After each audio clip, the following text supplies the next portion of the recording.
Rude boys gonna get you by degrees. Here comes the West Indies. And when you're facing the generals, nearly every ball is a funeral. And when we batting, brother, go and put your men on the boundary line.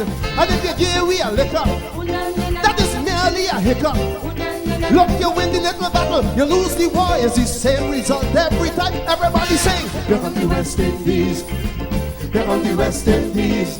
Them rude boys gonna get you by degrees. Here comes the West Indies. I tell you now, here comes the West Indies. Here comes the West Indies. Them bad boys gonna bring you to your knees. Here comes the West Indies. Special request to the Trini posse. And what about the Guyana posse? And what about the Jamaica posse? And welcome to our first edition of West Indies Cricket 101, coming to you compliments of Politics 101. Well, West Indies cricket continues, but it continues to disappoint so many of us. They've selected squads to go to South Africa to play 2 test matches, 3 one-day internationals, and 3 T20s. And of course, some of us hold very strongly to the view that selection is very important, a very important component of cricket, because it's a team sport. And you want to get the combination right, because if you don't get the combination right, then you are not likely to be successful. Let us, first of all, state the philosophy behind this podcast. And that philosophy is guided by C.L.R. James's theory of cricket. We know that C.L.R. James, in his famous book, Beyond the Boundary, argued that cricket is more than a sport, that cricket is part of the larger West Indian project of identity and of freedom. C.L.R. James then situates cricket in the larger context of the Caribbean independence quest. And we want to use that thesis when we analyze West Indies cricket. You know, you listen and you watch a lot of blogs on cricket, a lot of podcasts on cricket, and you become so disappointed because they're talking about cricket as a mere game, rather than locating the game in something larger than itself. I think it's one of the reasons that we do not grasp why the West Indies continues to perform badly. One cannot expect the society from which we are recruiting players. One cannot expect that society to be in turmoil, and the teams, the sporting teams, the cultural products that it produces do not reflect that turmoil. And my argument is the West Indies, the Caribbean as a region is going through some of its own turbulence.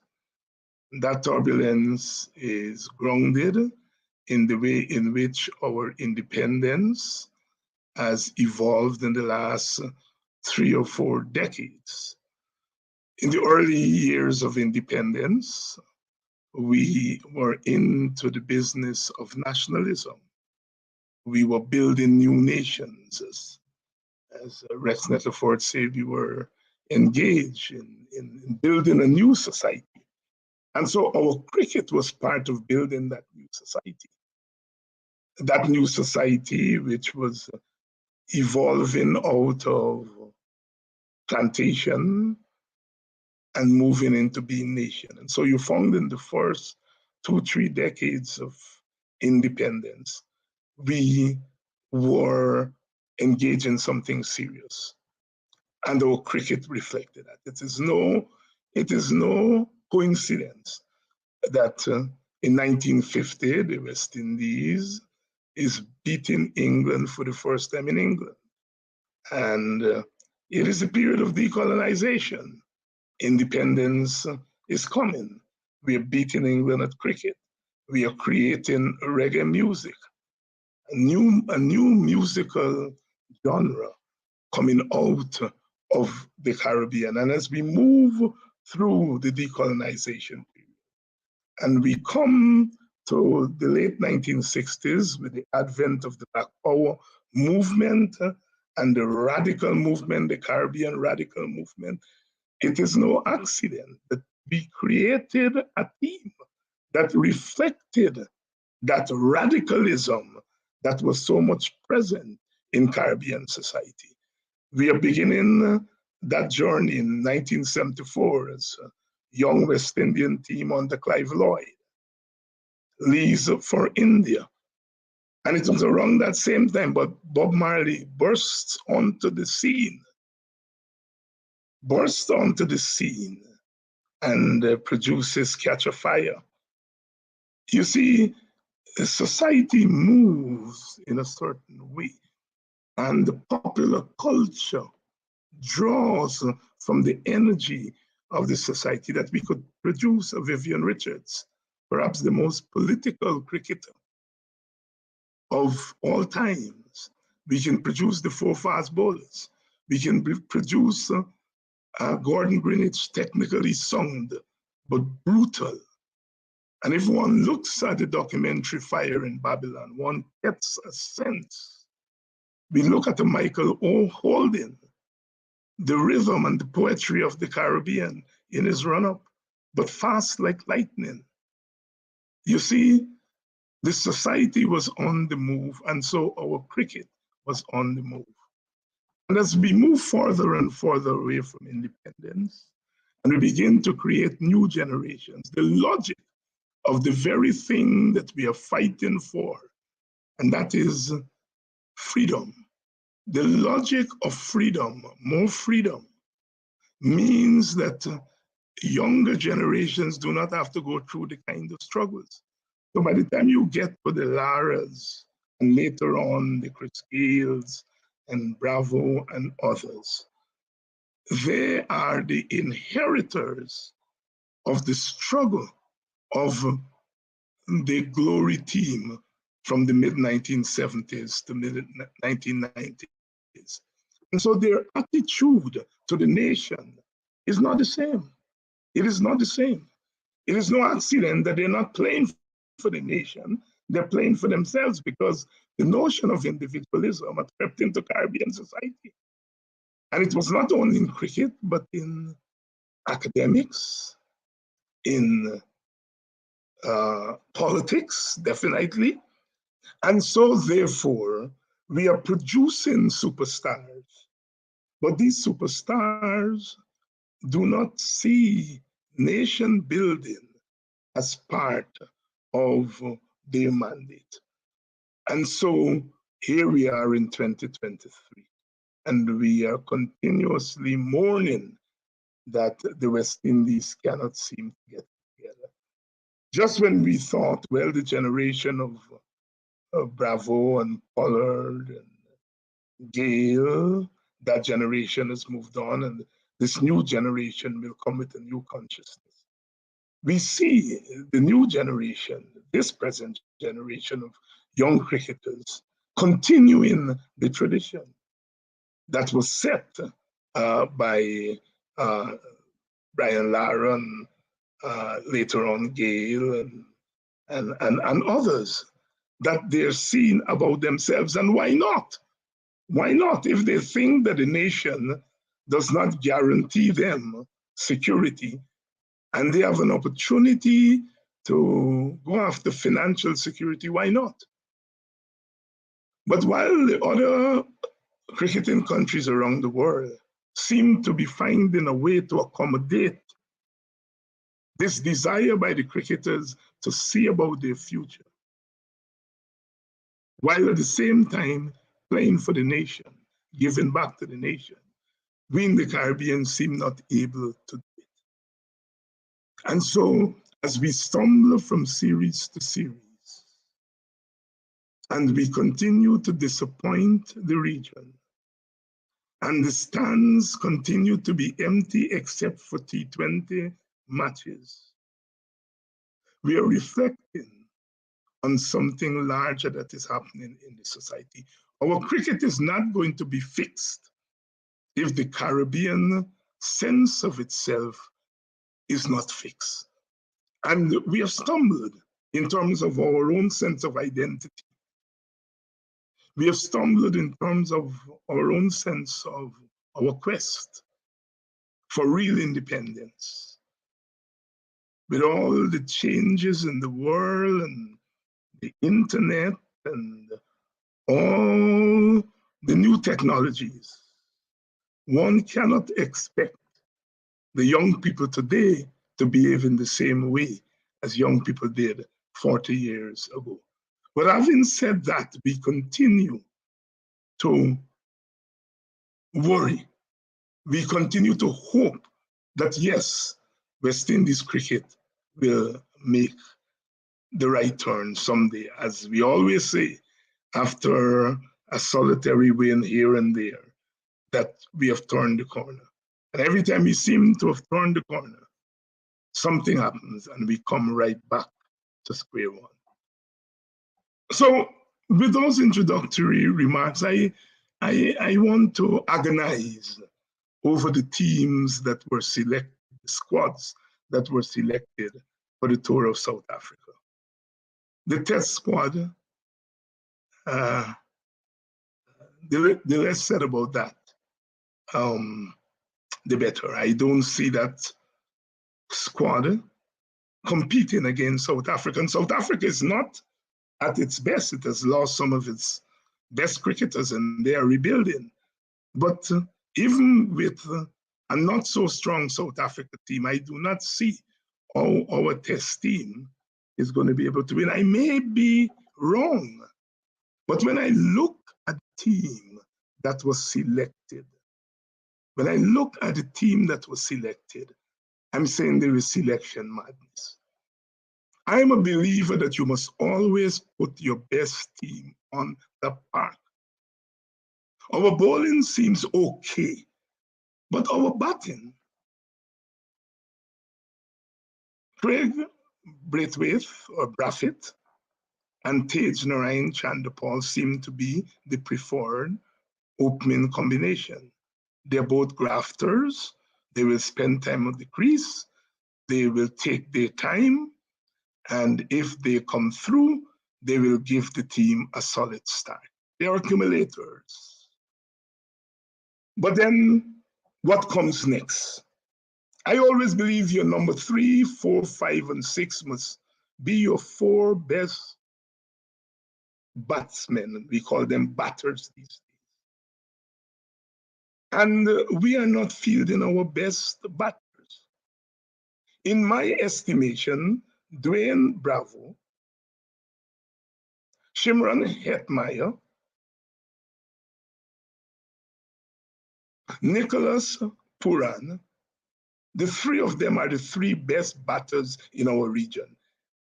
And this is a cross format, because I believe that if someone can bat in test cricket, they can bat in one-day cricket, and even in the T20 version. And so therefore, I would put my 3 best batters, Bravo, Pooran, and Hetmyer. Now, Bravo has had an encouraging start to the first-class season. He scored 2 centuries in the same match. No, Desmond said Bravo is a class act. Well, if he's a class act, why he's not in your team that is short of class? Why is Bravo not in the team? Bravo, an out-of-form Bravo, I think is better than all of the batsmen that we have taken to South Africa. And it's the same thing with Hetmyer and Pooran. What is preventing Pooran from playing Test cricket? A couple of years ago, when they were in New Zealand, he played a couple of first-class matches and indicated that he would like to play Test cricket. Is there a conversation going on between the selectors, the board, and Pooran? It appears not. Pooran is available for the Test matches in South Africa. What is preventing Pooran from going to South Africa? Play your best batsman, your best batsman. Shimron Hetmyer, I think it's in the same class of Bravo and Pooran. But we don't know what is happening with Hetmyer. I think Hetmyer has not shown the kind of maturity that those of us who support him would like to see him. But he's too important a West Indian player not to be in your teams.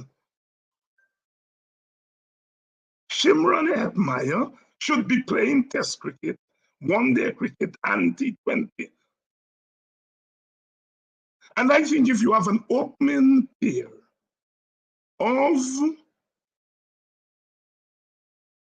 Chanderpaul and Brafitt, and you have a 3-4-5 with Bravo, Hetmyer, and Pooran, it lifts the quality of the team. Now, I don't have a quarrel with the bowling as it is, although I think that apart from Alzarri Joseph, there is not much bite in the fast bowling attack. I would have opted for another out-and-out fast bowler.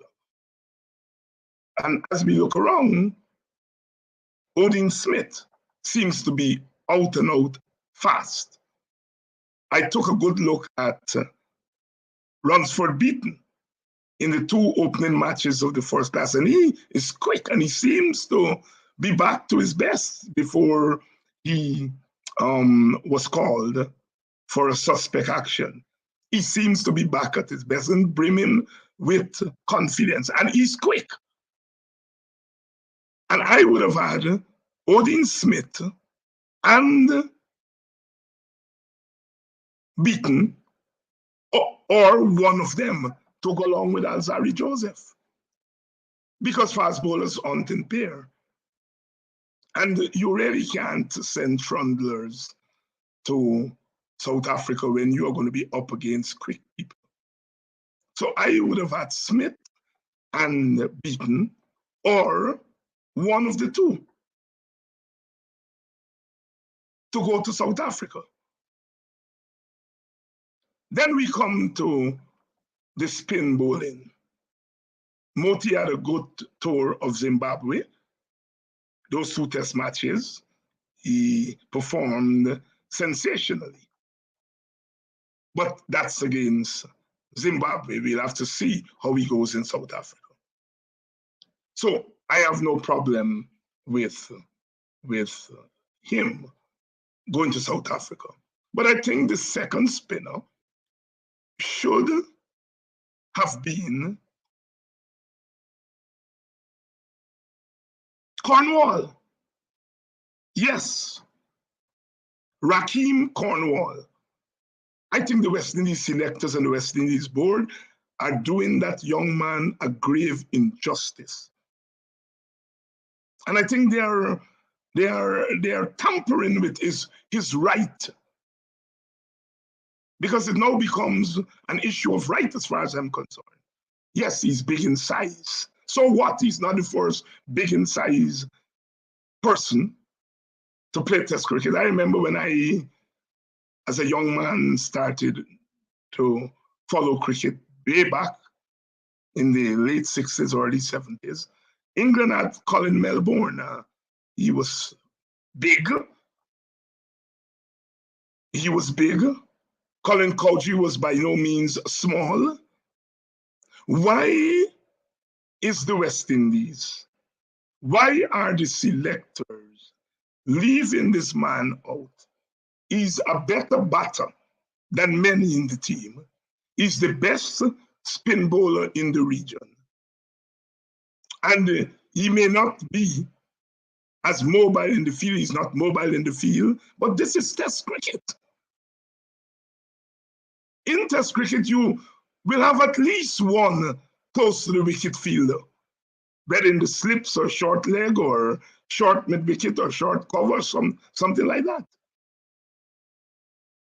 I think it's discrimination not to play Rahkeem Cornwall. He should have been going to South Africa. And I would take Cornwall in my team and bat Cornwall at 6. I will bat Cornwall at 6 behind the 5 batsmen that I spoke about, with the keeper coming at 7, followed by 3 fast bowlers and Moti. That would be my ideal 11. But the West Indies selectors are obviously not thinking logically. Not thinking logically. It is not so much about who is in the team, but who are not in the team. Who are not in the team. Put your best team, put your best squad on the park. Now we come to the limited overs team. One Day International and the T20 teams. My goodness. The selectors have said nothing. Where is Hetmyer? Where is Evan Lewis? Where is Kimo Paul? Where is Dwayne Bravo? Sorry, Darren Bravo. I keep saying Dwayne Bravo. Darren Bravo. Where is Darren Bravo? At least in the One Day International team. Where are those batters? The selectors are saying nothing. Nothing. They're not telling us why these people are not in the team. They're your best players. They're your best batters. Then you have the young man, Atenes. You take Atenes to South Africa in the Test team. I agree with that selection. But what is the difference between Test cricket and One Day cricket? The approach is almost similar. Look at what England is doing in Test cricket, scoring as fast as they do in One Day cricket. There's not much difference these days between One Day cricket and Test cricket. And if Atenes is good for the Test squad, why he's not good enough for the One Day squad? These selectors are inconsistent. They're inconsistent. Atenes should be in both squads, the One Day squad and the Test squad. Those squads should be similar. They should be similar. No Atenes, no Bravo, no Hetmyer, no Evan Lewis, and we are getting no explanations. No. Kevin Sinclair, one of the most promising young players in the region. They selected that young man a couple of years ago. He played a couple of T20s, and then he was lost. You heard nothing about him. They brought him back the other day in the One Day team. He played fairly okay, picked up a few wickets, and now he can't even get into the larger squad. What has he done wrong? Look at what he's doing. Right now, he's in form as a batter and a bowler and a good fieldsman and enthusiastic cricketer. Yet he cannot get into either the T20 team or the one-day team. Total madness. This is what pushes these young men to go away and, get into franchise cricket and turn their backs on the West Indies. It's an injustice to Kevin Sinclair. Grave injustice.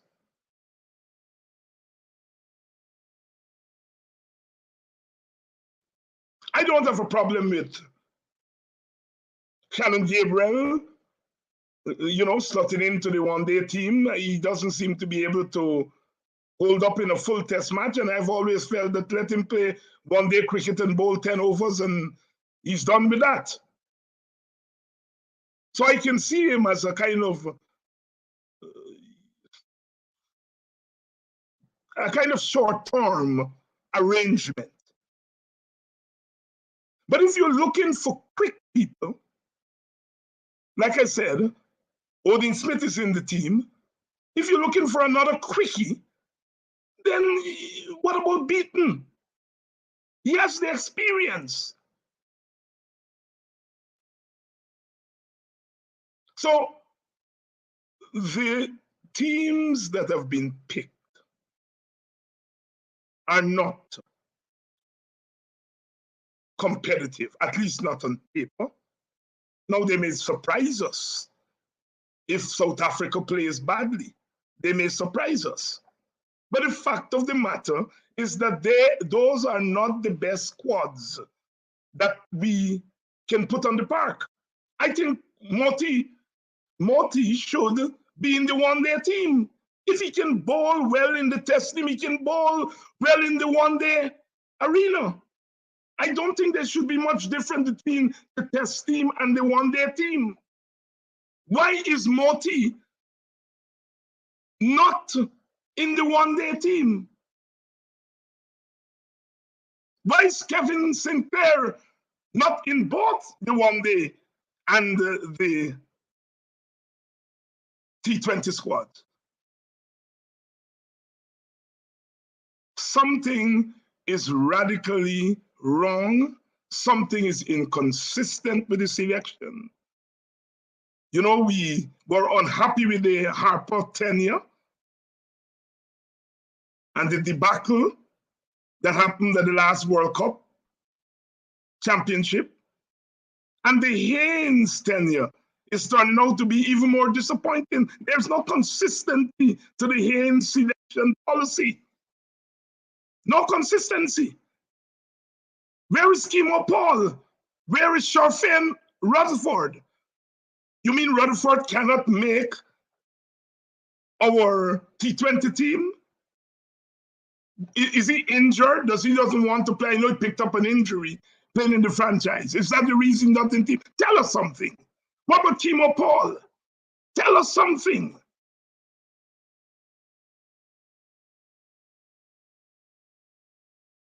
The selection has left a lot to be desired.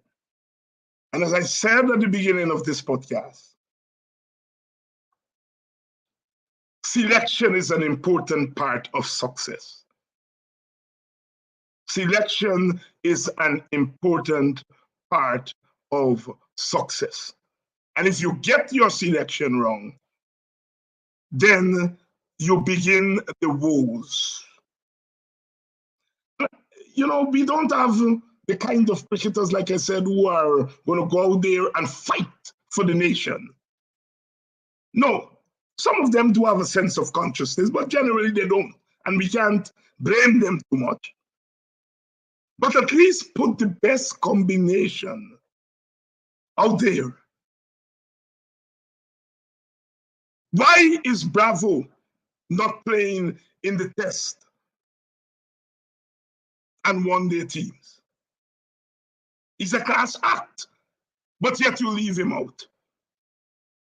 The other nonsense I hear all the time, Shea Hope has flaws in test cricket. What nonsense. This is a man that is turning out runs in the one-day arena, which is not different from the Test arena.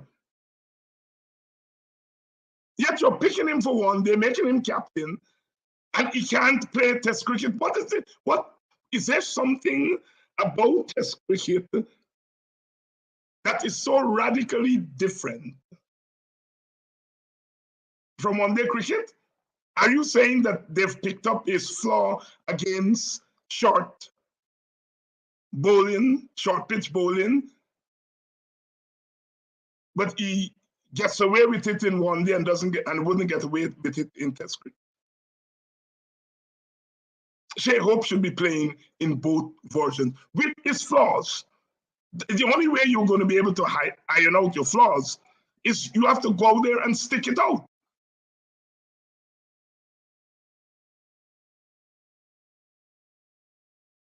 What is happening with Shimron Atmaya? Nobody's saying anything. Nobody is saying anything. What is the matter with Evan Lewis? Nobody's saying anything. Come on, Mr. Innes. Come on, Desi.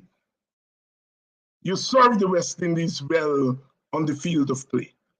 You were part of our heroes of that time. Bring some of that to bear. Bring some of that to bear in your selection. West Indies selection madness.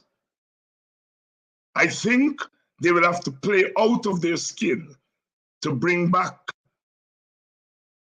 something substantial from South Africa. My estimation is South Africa will have to play very badly for us to do well with those squads that we have sent to South Africa. Our selectors need to wake up. Stop discriminating against Cornwall, Raheem Cornwall. He's perhaps the best all-rounder in our region. Why are you discriminating against him because of his size? With his size, he's doing better than people who are quarter his size.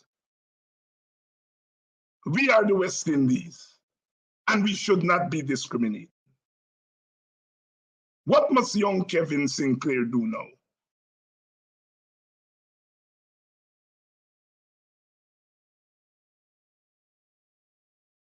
Let's do better. Let's do better. This is David Hines on the Cricket 101, West Indies Cricket 101. Please go and find our YouTube channel, West Indies Cricket 101 with Dr. David Hines, and subscribe to that channel. Subscribe to that channel. Until the next time, here's hoping that we continue to support the team. We have no choice, but we have to put pressure on our selectors to begin to do better. Put your best team on the park. Stop this nonsense about T20 specialists and one-day international specialists and test specialists. A good batsman or a good bowler should be able to play in all formats. Put your best team. Come to some understanding with the errant players. If Atmaya's behaving badly, work with him. Don't throw him by the wayside.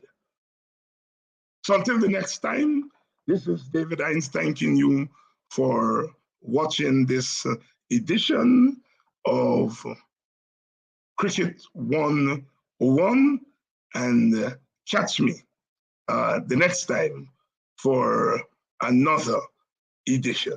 Rude boys gonna get you by degrees. Here comes the West Indies. And when you're facing the generals, nearly every ball is a funeral. And when we batting, brother, go and put your men on the boundary line. And if you give we a liquor, that is merely a hiccup. Look, you win the little battle, you lose the war. It's the same result every time. Everybody